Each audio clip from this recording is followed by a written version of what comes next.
logaritma. Nah, logaritma ini adalah kebalikan dari eksponen. Kalian tahu nggak hubungannya logaritma dengan eksponen? Jadi kalau eksponen itu kita mencari hasil dari bilangan yang berpangkat. Sedangkan kalau logaritma itu kita menentukan pangkat dari suatu bilangan. Nah, itu ya hubungannya ya. Jadi inverse-nya, kebalikannya. Oke?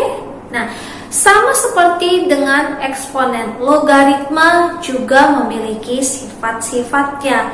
Sifat-sifatnya misalkan kalau dia berbentuk operasi penjumlahan, maka nanti untuk menyelesaikannya bisa memakai perkalian atau bentuk perkalian bentuk umumnya dan diselesaikan dengan penjumlahan. Begitu. Contoh, kita akan bisa menyelesaikan soal yang di papan tulis. Kakak Ruth sudah tulis ada 3 soal yang kita pakai nanti sifat-sifat dari logaritmanya. Oke, yang pertama kita lihat dulu.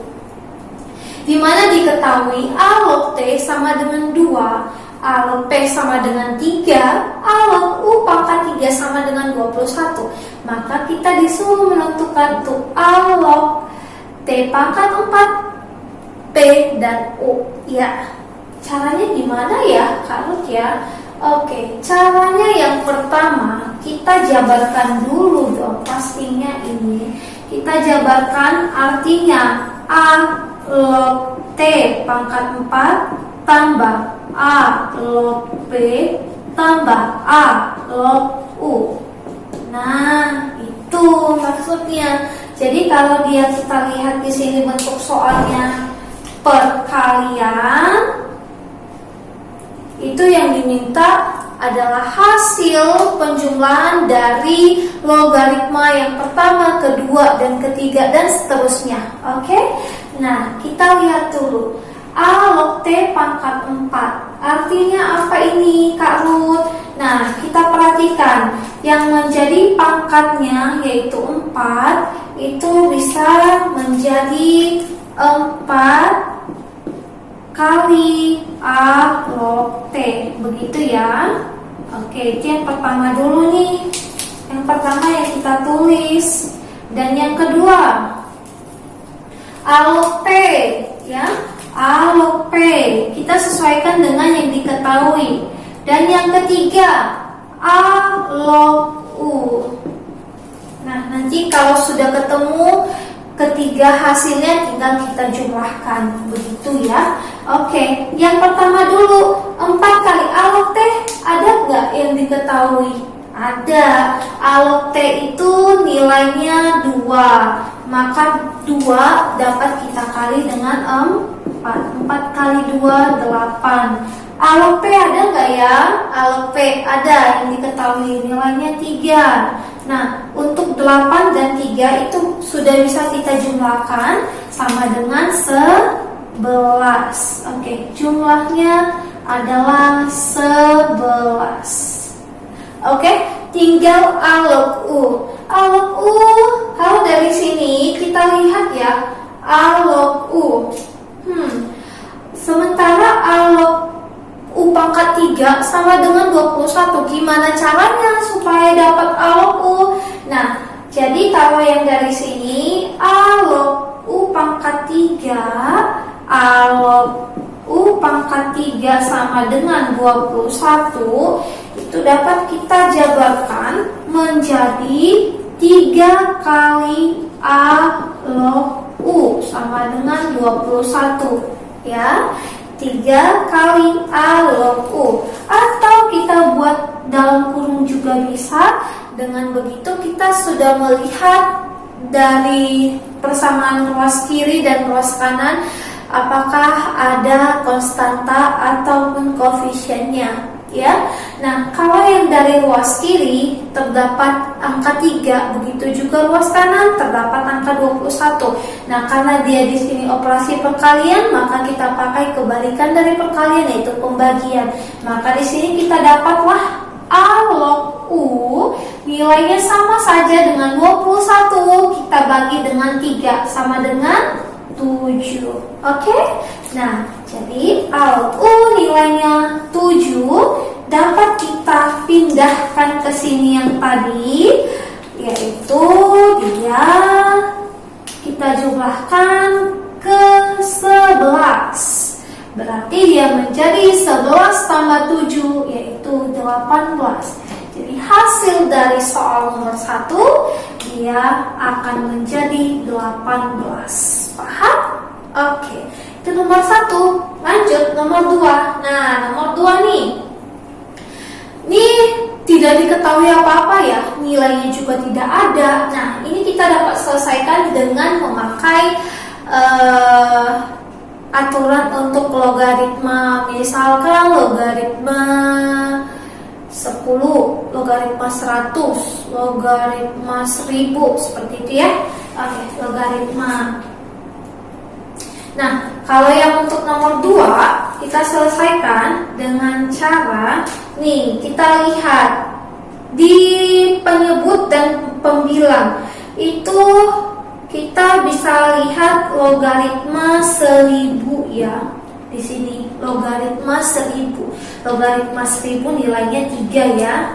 Nah, dapat juga kita ganti, kita substitusi angka yang 3 di sini akan kita pakai persamaan logaritmanya. Dengan cara bagaimana Kak Ruth? Oke, dengan cara nih persamaannya akan menjadi logaritma 1000 ditambah logaritma dalam kurung logaritma X. Nah, kita lihat dulu ya adik-adik. Nih, ini operasi penjumlahan. Berarti kita dapat pakai dengan operasi perkalian perpangkatannya. Jadi akan berubah sama seperti ini tadi. Ini kan penjumlahan logaritmanya dapat diubah menjadi perkaliannya, penulisannya ya. Nah, sama halnya dengan seperti ini. Kita anggap dia di sini A dan di sini B-nya. Ya, jadi ini akan berubah menjadi logaritma A-nya 1000, sementara B-nya nih ya, logaritma X. Begitu ya adik-adik, paham ya? Oke, jadi ini tadi A-nya dan ini B-nya. Oke, sama-sama ada logaritma. Lalu kita ubah lagi. Nah, 1000 bisa kita ubah jadi X pangkat 1000, bisa kan? Bisa dong. Jadi logaritma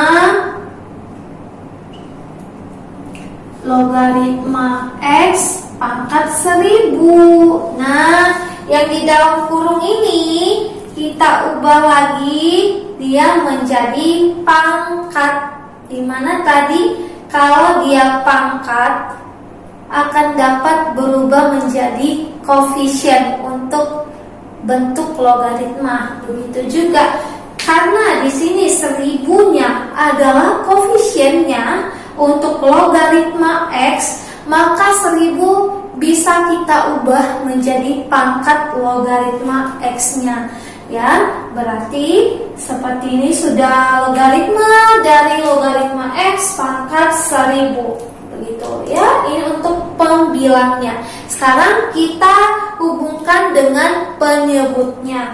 Menghubungkannya bagaimana Kak Ruth? Oke, menghubungkannya yaitu dengan cara tadi di awal ini ya. Di awal 3 tambah ini tadi sudah ini ya adik-adik, sudah bentuk terakhirnya ini ya. Oke, bentuk terakhirnya itu dia untuk pembilangnya dia sudah berubah menjadi logaritma X pangkat 1000, sudah berubah. Sekarang untuk penyebutnya 3 kali logaritma X pangkat 1000. Nah, coba kita lihat dulu nih. Nih kita lihat dulu logaritma. Logaritma ada. Kalau ada yang sama bisa kita coret ya adik-adik. Logaritma ada. Oke, lanjut yang di dalam kurung. Logaritma X juga ada, pangkat 1000 juga ada. Oke, jadi hasilnya untuk pembilang 1 dan untuk penyebutnya 3. Berarti hasil yang kita dapatkan dari soal nomor 2 ini adalah 1/3. Oke, paham ya? Oke, jadi intinya itu kita pahami benar-benar sifat dari logaritmanya supaya bentuk yang kita anggap ini susah bisa kita selesaikan dengan baik. Oke, lanjut nomor 3. Soal nomor 3 bentuknya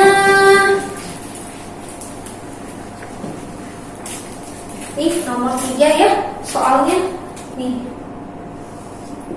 Nomor 3 kakak pindahin dulu. X logaritma 64 sama dengan 6. Oke, X logaritma 64 sama dengan 6. Oke, hubungannya tadi ada ya dengan bilangan berpangkat atau eksponen. Hubungannya adalah di mana kita mencari pangkatnya. Mencari pangkat. Kita fokus mencari pangkat suatu bilangan. Yaitu logaritma. Itu logaritma ya. Pengertian logaritma itu adalah menentukan pangkat suatu bilangan. Cari pangkat suatu bilangan. Begitu ya adik-adik. Oke, jadi caranya dengan mengikuti bentuk umumnya, di mana bentuk umum dari bentuk umum logaritma adalah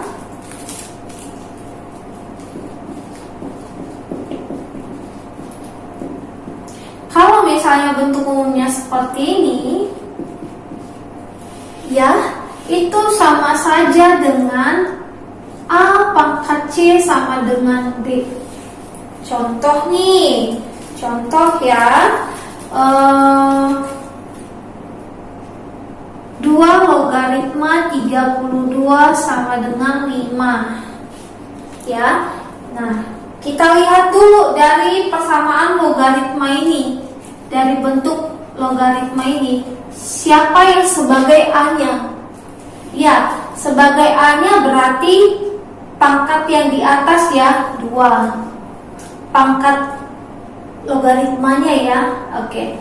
Lalu sebagai C-nya, hasil logaritmanya yaitu 5. Akan sama nilainya dengan B. B di logaritmanya ya bernilai 32. Oke. Benar nggak sih 2 pangkat 5 sama dengan 32? Iya, benar. 2 pangkat 5 berarti angka 2-nya diulang sebanyak 5 kali, maka hasilnya 32.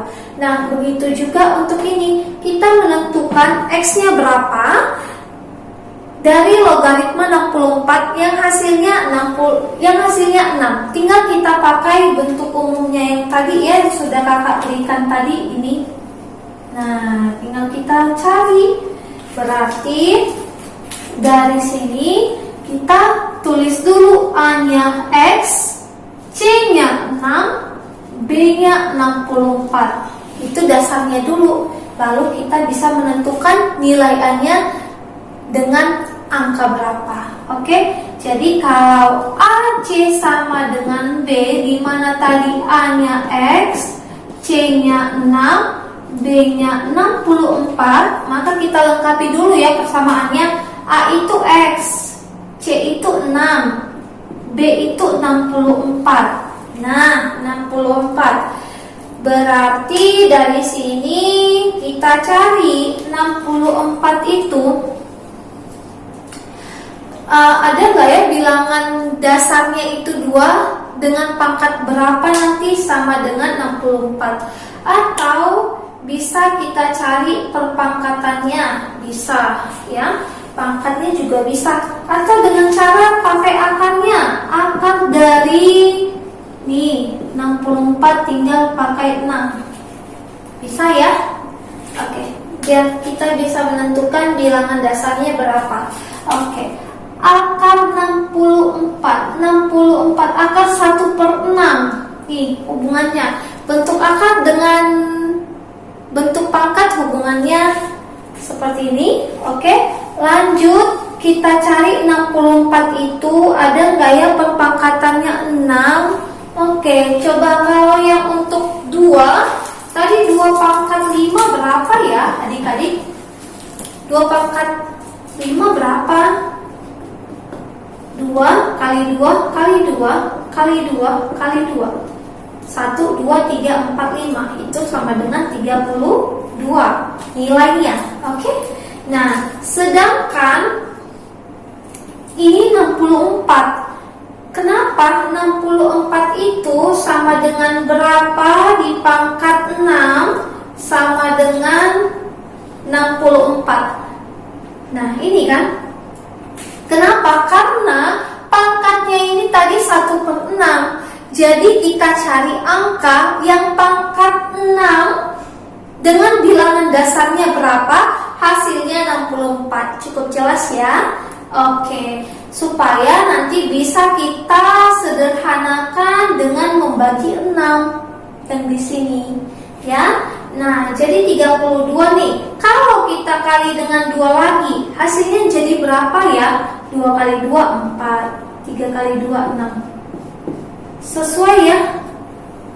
Sesuai ya 64. Nah, kalau tadi 32 itu 2 pangkat 5. Berarti kalau kita kali dengan 2 lagi berarti dia bertambah dong pangkatnya.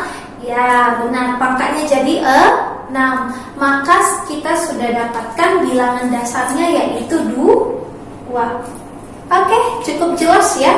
Nah, jadi X-nya diisi oleh angka 2 atau X-nya bernilai 2, di mana bilangan dasarnya adalah 2. Jadi yang untuk ini kita bisa gantikan bahwa 2 logaritma 64 sama dengan 6. Cukup jelas ya? 2 logaritma 64 sama dengan 6. Oke, cukup sekian pelajaran kita logaritma hari ini. Karut harap kalian lebih memahaminya lagi, agar bagaimanapun nanti bentuk soal logaritma seperti tadi contohnya nomor 3 ya, nomor 3, nomor 2, dan nomor 1 bisa kalian selesaikan lebih kompleks lagi nanti untuk pekerjaan di rumah kalian, latihan-latihan tentang logaritma. Oke, cukup sekian. Terima kasih adik-adik.